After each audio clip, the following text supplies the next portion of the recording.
알파와 오메가. 그러나 사랑을 다룬 2부의 끝에서 제기된 의문은 여전하다. 사랑은 어디서 오는 걸까? 오히려 더욱 근원적인 물음으로 확대되었다. 진화라는 전능한 힘은 어디서 오는 것일까? 거기에 덧붙여 은총의 근원에 관한 궁금증만 배가 될 뿐이다. 왜냐하면 사랑은 의식적인 것이지만 은총은 그렇지 않기 때문이다.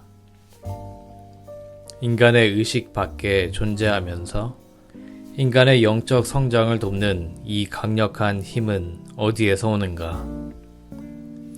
이 질문에 밀가루나 강철 또는 구더기가 어떻게 생기는지를 탐구하는 것 같은 과학적 방법으로 답할 수는 없다.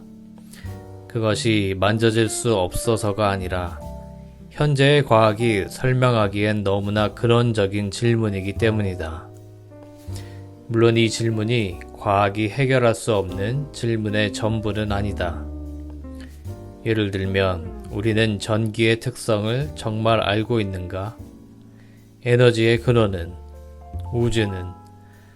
아마도 언젠가는 과학이 근본적인 질문들의 답을 내놓을지는 모른다. 그때가 언제일지 모르겠지만 우리는 추측하고 이론화하고 가정과 가설을 세울 수 있을 뿐이다.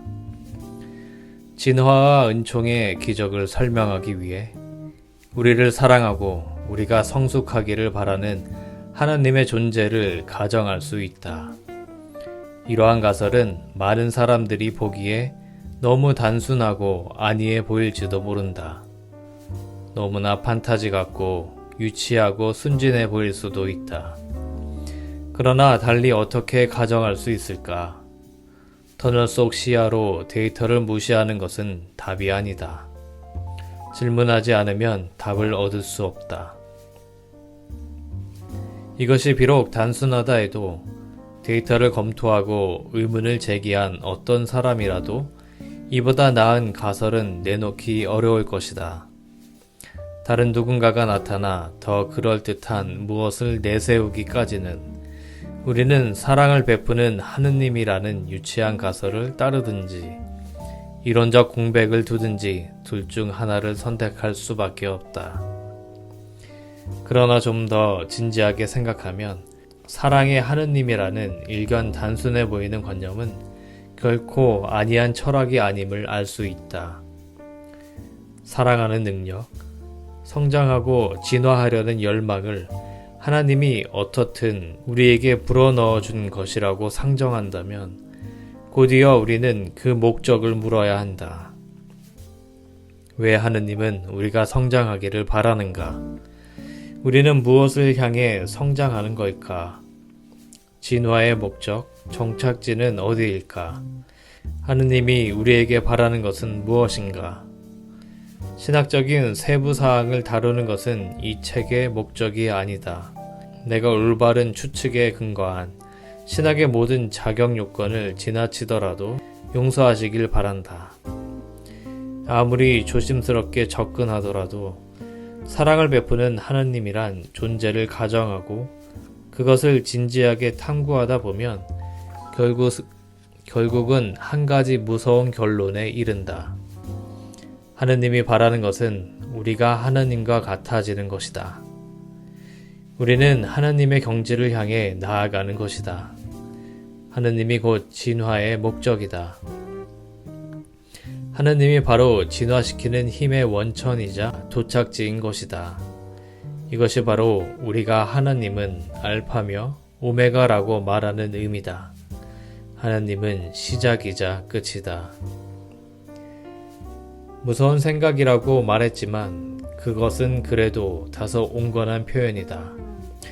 이는 굉장히 오래된 관념이지만 그 오랜 세월 동안 우리는 말할 수 없는 공포 때문에 이 생각을 외면해왔다. 어떠한 관념도 이보다 더 무겁게 마음의 짐을 지우는 것은 없다. 이것은 인류의 역사상 가장 단순하면서도 가장 많은 것을 인간에게 요구하는 사상이다. 그것이 심오하고 까다로워서가 아니라 반대로 지나치게 단순하기 때문이다. 그것은 우리가 그것을 믿는 즉시 가질 수 있는 모든 것, 바칠 수 있는 모든 것을 요구한다. 신에 관한 관념 중에는 우리가 도달할 수 없는 높은 곳에서 우리를 보살피는 멋진 하느님이 계신다는 오래된 개념이 있다. 반면 우리에게 분명히 신의 진리, 신의 권능, 신의 지혜, 신의 주체성 등을 획득하라고 요구하는 하느님이라는 개념도 있다. 인간이 하느님과 같아질 수 있다는 것을 믿는다면 이 믿음은 본질적으로 우리에게 모든 가능성을 시도할 의무를 지운다. 그러나 우리는 이러한 의무를 바라지 않는다. 그토록 노력하면서 살고 싶지는 않다. 신과 같은 책임을 짊어지고 싶지도 않다.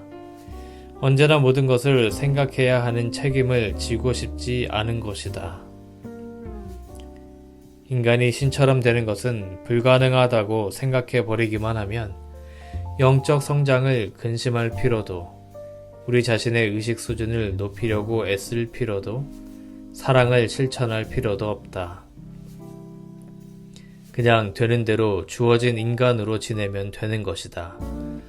하느님은 하늘에 있고 인간은 땅에 있으며 그 둘은 결코 합치될 수 없다면 우리는 진화라든가 우주의 질서 유지 등 모든 책임을 하나님에게 돌리면 된다.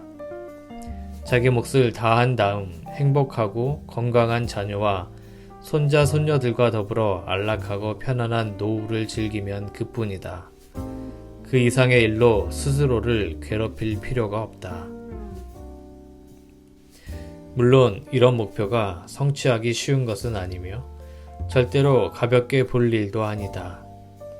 그러나 인간이 하느님이 될 수 있다고 믿는다면 그때야말로 자, 일을 끝냈어, 목적을 이룬 거야 라고 말하며 실수는 절대로 없다. 우리는 스스로를 더욱 지혜롭고 더욱 현명해지도록 밀고 끌어올려야 한다. 이 믿음을 따르면 죽는 순간까지 자기 향상과 영적 성장을 위해 끝없이 노력하기를 게을리할 수 없다. 하느님의 책임은 우리의 책임이다. 하느님이 된다는 가능성을 인간이 끔찍해하는 것도 무리는 아니다. 하느님이 자신처럼 성장하도록 인간을 적극적으로 양육한다는 사상은 우리로 하여금 자신의 게으름에 직면하게 한다.